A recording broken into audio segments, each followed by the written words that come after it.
my great pleasure to announce the winner of the 2009 Griffith University Medal for Management Innovation.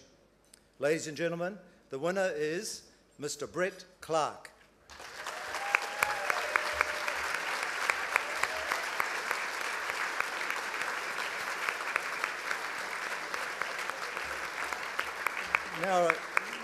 Now a little bit of background about Brett. Brett is the Managing Director of ePharmacy and the Managing Partner, Chemist Warehouse, Queensland and Northern New South Wales. Brett started an online pharmacy business in June 1999 with fellow pharmacists and University of Queensland graduates Jeff Wesley and Gary Neperis. Over the next 10 years, the university colleagues worked long hours and managed to buy their own building, their own string of bricks and mortar, if you like, for their pharmacy business. Some years later, the partners bought the domain name of ePharmacy.com.au for $200. And there you go, $200, a few years ago, I think. And Brett started working closely with the web developer David Vandenberg at that time. The website was 100% custom built from scratch. ePharmacy has now evolved into a multi-channel discount chemist with real-time customer service. Customers can either purchase pharmaceuticals over the counter in one of the 120 plus Chemist Warehouse stores nationwide or order online for immediate delivery. Brett was determined to develop an online business model which was different, drawing on his own experience and understanding of customer behaviour. The ePharmacy.com.au business plan centred on servicing customers in rural and remote areas who take medication for chronic illnesses such as hypertension, diabetes, arthritis and so forth, and who needed drugs on an ongoing and predictable basis. And you know these chronic medications account for 80% of all prescription sales in Australia. Very good business there, good market. So Brett is nominated for translating, here's a change in the business model, translating a traditional owner-operator single-site model into a highly successful online business, unbound by traditional limitations found in the pharmaceutical industry. Not hindered by the bricks and mortar of a retail outlet, he was able to access an untapped market and offer products at highly competitive prices, supported by superior customer fulfillment and a reliable supply chain. Like any retail pharmacy in Australia, ePharmacy needed to adhere to the strict controls on the sale of prescription medications to be eligible to distribute products that are subsidised by the Pharmaceutical Benefits Scheme, PBS. Initially, the business site was run from the back of an operator-owned pharmacy in a Brisbane suburb. A computer was set up near the nappy storage area. A little dangerous there, I think. One employee who also worked in the chemist out front, in the chemist shop out front, processed the orders, and Brett handled inquiries. ePharmacy.com was launched in March 2000, just at the time the technology market collapsed, as you might recall. However, it succeeded. ePharmacy now provides a diverse customer base of over 180,000 customers with equal access to a range of medications regardless of the customer's location. Rural and remote-based patients are able to purchase much-needed medication readily. Registered users also have access to ePharmacy's health and drug information, allowing users to search for relevant information from the privacy of their own home.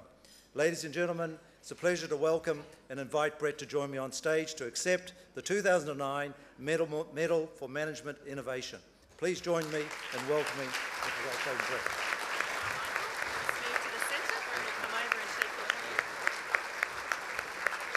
Well, thank you very much. Sorry, do you want to go?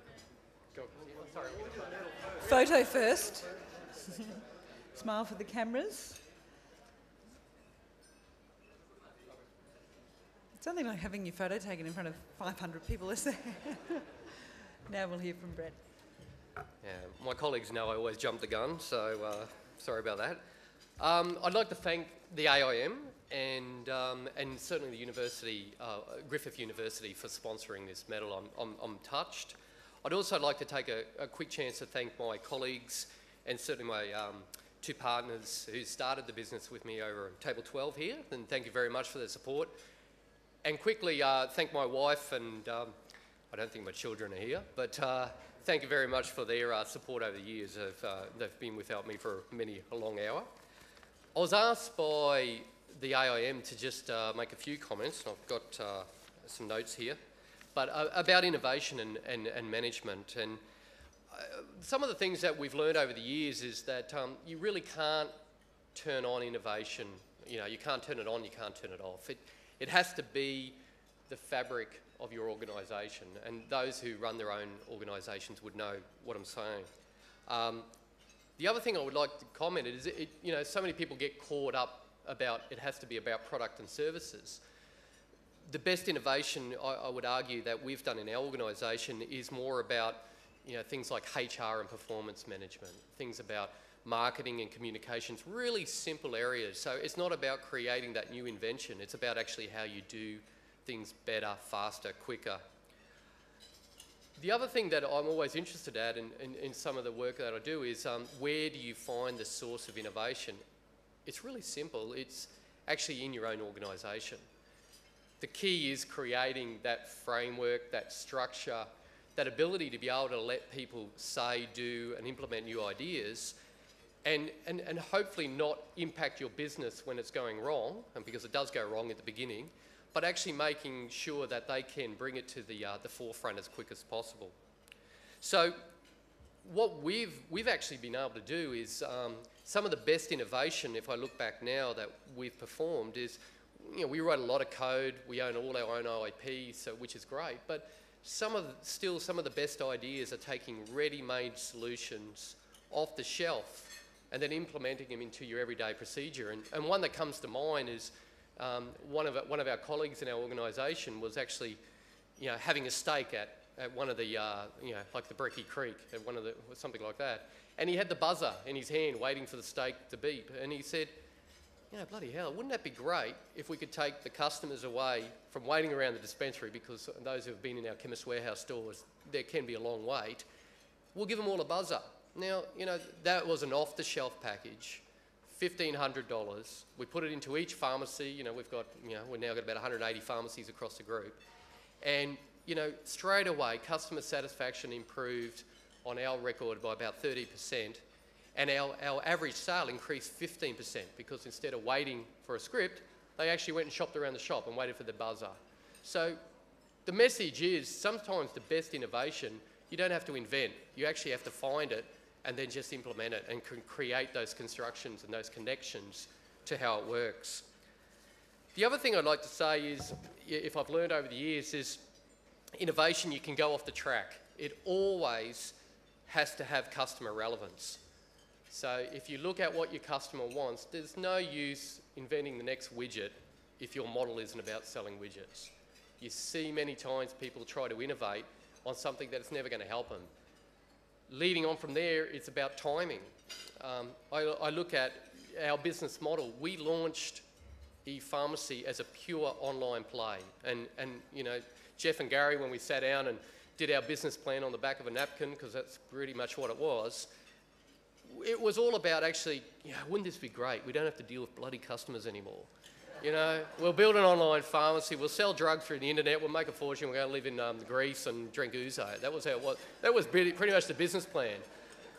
The point was that that's how we started, and it went really well. And then suddenly, you know, we started getting all these people saying, you should build a store. And we had to build stores, and we had to build warehouses. Then we actually started trading, you know, warehouses. Now, you know, we run Chemist Warehouse stores with, you know, across the country. And actually now the next strategy is going back to pure online. We're actually going to take it back on. So innovation is about timing. You can't guess when it's going to occur and when it's going to best meet the market. You just have to adapt and make sure you get it right as quick as possible. So in closing, you know, two comments I would like to make is I encourage everyone to go back to their organisation and look how they capture knowledge and innovation, because so many of us have the best information sitting in our organisation and we don't even know it. The second thing I'd like to do is just re-challenge. I mean, pharmacy retail is pretty simple. You know, we just grab drugs, put a script on it, hopefully we don't kill anyone, and it goes out the door.